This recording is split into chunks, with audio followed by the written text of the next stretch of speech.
Hello Choppers, and welcome to our How to Play for the upcoming Kickstarter of Quests and Cannons, The Risen Islands. It's for 1 to 6 players, ages 14 and up, and it plays in about 20 minutes per player. Now in this game, you take on the role of one of 3 mystical, magical races of creatures, and you navigate your ship around the tile board, gathering up resources in order to gain different prosperity points, depending on how many players there are. We're going to get it to the table, we're going to show you how to play it. It's Quests and Cannons.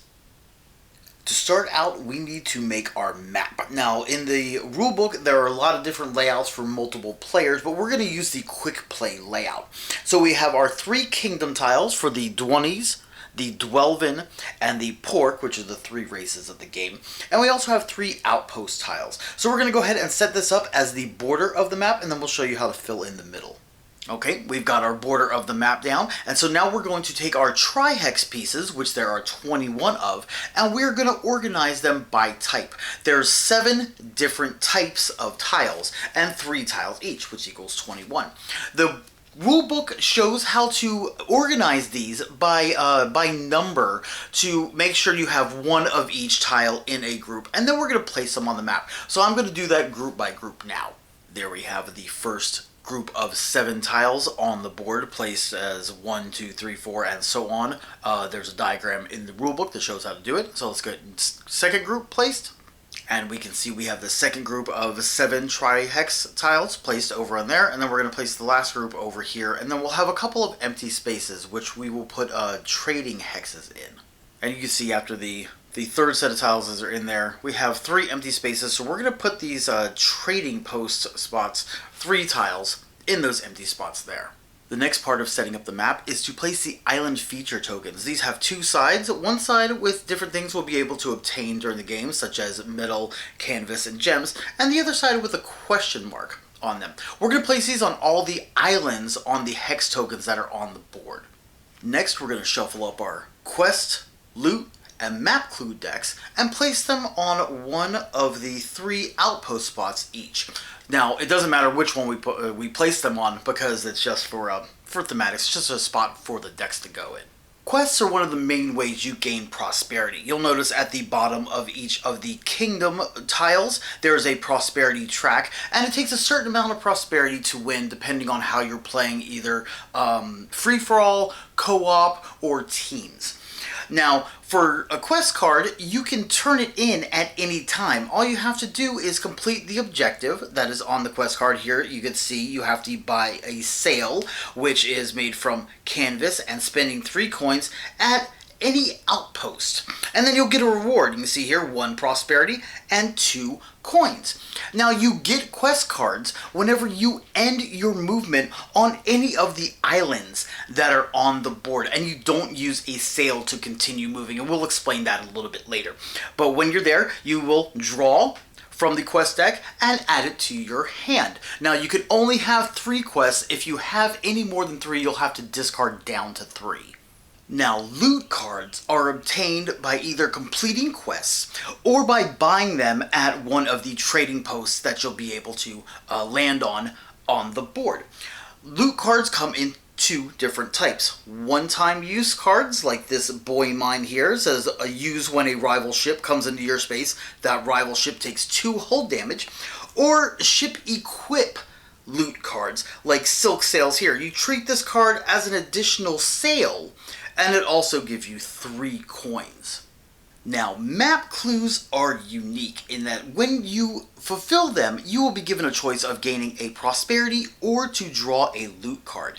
And map clues are turned in at islands. You can see here, this one is turned in at Birdie Cove. You spend 1 of your action points to complete this map clue, and then you draw a new map clue. This is one of the ways to obtain map clues. The other one is to buy them at trading posts, just like you could buy loot cards. Now, everybody in the game starts off with 1 map clue, and you can only have 3 in your hand. Now, not only do you get prosperity when you complete a map clue, but you keep it face down on your side, and then if you return back to one of the starting spaces in your kingdom, you can turn in map clues for more prosperity. It's like a double completion, kind of. But if your ship happens to sink before you're able to get back to a starting space and turn in those map clues for your second prosperity point each, they go to the bottom of the map clue deck. Now, our map setup is basically complete, except for our various tokens and dice we're going to need for the game. So let's go ahead and take a look at the champions and the player boards. Now, there are 3 different races in Quests and Cannons. You have the Porks, the Dwunnies, and the Dwelves. And how it works is the Porks are basically a combination of pigs and orcs. And all their sheets are laid out basically the same.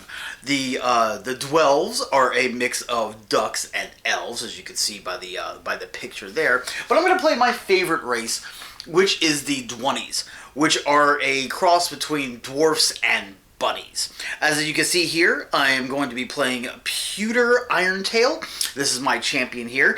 Your champion little plaque here shows what the hull strength of your ship is going to be. Here you see I've got 5 hearts. And the little abilities I have here, like Dwunny Luck, said once on your turn you may discard a loot card from your hand to change a die roll to a 6. And also I can forge ammo, so once per turn I can spend 1 metal to gain 3 ammo. Your champion board right here also tells you what you start with on your ship. You can see I start with 1 sail, I start with 2 cannons, and I start with 2 cargo hold spaces. And it shows what maximum I can have over here. So this goes onto your player board right in the middle like so. And you can also see I have my player board all set up, ready to go. Each player starts with 3 coins. They start with a little token to track your action points, because you get 3 action points a turn. They all start out with the amount of sails and open cargo spaces. You'll put these little tokens in the ones that aren't available to block them all, so you can't carry any cargo in those spots. And cannons, everybody starts with 5 hull dice, and they'll start with their traveler die right here. They also start with a little token to move around on the map. You can see there is Pewter Irontail right there, and it is on a little ship token there. So this will be placed in my starting spot on the map. Your player board also has 2 ship slots. These are where those the loot cards that equip to a ship are put on your board to show that you have extra stuff from the loot cards. Now, as I said before, you get 3 action points on your turn, and it can be used to do certain things during the game, such as turn in the map clues, like we were saying before. But usually they're spent for one of these 3 things: to move, to gather, or to attack. To move, you can move 1 space in any direction. It costs 1 action point, unless it's a treacherous sea, and we'll go over that when we flip back over to the map. You can use 1 action point to gather any number of resources from an island you're on. Now, there are 5 different resources in the game. There's spice, canvas, lumber, gems, and metal. And whenever you collect them from the islands, you can only collect up to a number of how much your hull can hold, your cargo spots. So if I was on a place with lumber and I wanted to collect 2 lumber, I could only collect 2. I couldn't collect 3 because I will not have enough space for 3 until I unlock those extra cargo spots. Now, you could also spend an action point to attack a ship that shares a space with you. When you do that, you can roll the number of dice equal to however many cannons you have available. You can see here at the beginning of the game, I have 2 cannons available, so I can roll 2 of these die, 1 per cannon. And when you roll them, you're trying to get pips equal to the number of multiples of 4, basically, because that will deal 1 hull damage. So you see if I roll them here like this, I have 3, 4, 5, so I have 1 multiple of 4, I have 4, so I will be able to deal 1 hull damage to an enemy ship. When you're done attacking with your cannons, you will flip the token over to the other side to show that it has been spent for this turn, and it refreshes at the beginning of your next turn. If an attacking player does at least 1 hull damage to an enemy ship, they receive 1 prosperity. And if you end up sinking the opponent's ship, which means that it has taken hull damage equal to the amount of hearts on its champion card, you gain 3 prosperity. You also receive half of their coins rounded up. Now, the sunk player returns their ship back to their starting space on the board, and also has to take all of their map clue cards they have and put them on the bottom of the map clue deck. But they do get to start at the starting spot with 5 full ammo die on their ship. We're back to the map, and we're going to talk about movement. Now, most of these spots on the map cost 1 action to move into. That is except for the Stormy Sea spots here. These are the dark blue ones. These cost 2 action points to move into, or 1 action point and a sail. Now, you remember we had sails on the ship. You can use a sail after using an action point, and you flip it over to signify that you used it, to move 1 additional spot per sail used. Now, these dark blue spots right here, the little swirls with the tentacles, the red tentacles in them, those are treacherous seas. And they have special rules. Even though it only costs 1 action point to move into it, you have to roll your traveler die that we had setting off to the side of our board. The traveler die. You will have to roll this, and on a 4, 5, or 6, you can move into 1 adjacent space as a free action. And it's also going to reset the bonus that you get if you fail. On a 1, 2, or 3, you take 1 hull damage to your ship, but you get a bonus for your next roll. You'll get a +1 bonus, and then if you fail again, it'll go up to a +2 bonus to your roll. Now, islands are the same as the other ones. They cost 1 point to move into, but it all depends on what's on that island. They all start off with these question marks that are face down, and they are different rewards you'll get when you explore that island. And you explore an island when you are the first person to reach that island. So let's go ahead and say it's my turn. I'm already over here on my starting space with my 20. I'm going to use an action point to go ahead and move over to the island here. I will get 1 coin for being the first person to explore that island, and I will also get to turn over this token right here, and it shows us that we are able to obtain lumber here with the gather action. This token will stay on that island because anybody can come here and gather that lumber, but then I also get to draw a quest card for ending my turn on that island. Let's just say I end my turn there and I don't use my other 2 action points. Oh, looks like I got the Festival of Wind, which I can deliver canvas and metal to the Wind Shear Retreat, and I will get 3 prosperity, 1 loot, and 2 coins.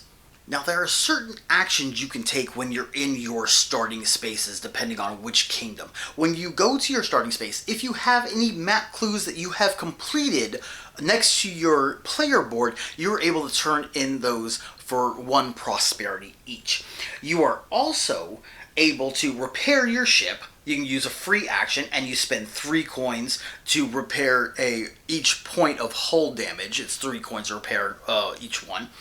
Or you can buy ammo as a free action, 1 coin for 2 ammo. So that gets your dice back to your ship because they're discarded at the end of combat if you use them. You can also use a free action to sell any number of your resources. Your canvas, lumber, and metal can be sold for 1 coin each. Your spice and gems can be sold for 2 coins each, or you can even sell your loot cards and your map cards for 3 coins each. Now, when you're at one of the 3 outposts where we have our decks of cards for the game, you're able to do the same thing as on starting spaces where you repair your ship, you buy ammo, or you have a free action to sell any number of resources, but you're also able to upgrade your ship at the outposts. You can spend a canvas and 3 coins to obtain a sail for your ship, a metal and 3 coins to obtain another cannon, or lumber and 3 coins to unlock one of those precious cargo spots on your ship. You're also able to complete quests at the outposts. If you happen to get to any trading posts on the board, and we have 3 on this board here, 1 here, 1 here, and 1 there, you're able to do the same free action to sell resources there as you were on the starting spaces and in the outposts, but you could also trade different resources for other resources. You can trade any 2, and they can be combinations. They don't have to be the same thing. Any 2 lumber, canvas, or metal for any 1 lumber, canvas, and metal. So you trade them in for other stuff. Or you can trade in gems plus 3 coins to grab yourself a loot card. Or you can trade in spices and any 3 cards to grab yourself a map card. I'm sorry, any 3 coins to grab yourself a map clue card.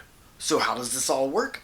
Let's put it together for a sample turn. I'm going to just play by myself. I'm not going to have an opponent, but let's get this going here on a sample turn. So I begin my turn. I'm on my starting space right here. I'm going to spend 1 action point to go ahead and move here. I get my 1 coin. I get to draw my quest card. And I get to turn this over. And it shows that we have lumber there. It's like, okay, so I look at my quest card. I have burnt offerings. I need a spice and a lumber to be able to deliver it to either the Scrollbound Librarium or the Boulder Point Stronghold to turn in and get 2 prosperity, a loot, and 3 coins. So let's see. What am I going to do? I will go ahead and use 1 action point to gather. I'm only going to gather 1 lumber. I'm going to go ahead and put that in my cargo hold in one of the spots on my board. And I still have 1 action point left. So let's see. I'm going to go ahead and use that action point to move 1 more space, but then I'm also going to turn over the sail on my ship to be able to move 1 more space. And I'm going to go ahead and move onto here, which will let me reveal this one. It is metal, but since I'm the first person to explore there, I get 1 more coin and get to draw another quest card, which let's see. Oh, I need basically the same thing. Oh no, I need lumber and canvas, not spices, to be able to turn that one in. And then that's the end of my turn, and we'll pass to the next player. The main goal of Quests and Cannons is to have a certain amount of prosperity points. That is, if you're playing free-for-all, the first person to 15 prosperity points wins. Now, if you're playing in teams of 2, it's the first team to reach 20 prosperity points. And if you're playing in teams of 3, it's the first team to reach 25 prosperity points. Of course, when that player or team reaches the required amount of prosperity points, if it's in the middle of the round, the rest of the players in the round get 1 more turn to try to either meet or exceed, to either tie or beat that player's prosperity point and see if they win. Keep an eye out for Quests and Cannons, The Risen Islands. It's coming to Kickstarter soon. I'm Logan for Logan Chops How to Plays. We hope you enjoyed the video. Go ahead and leave a like and a comment down below and let us know what you liked about it. And we'll see you next time. And as always, happy gaming.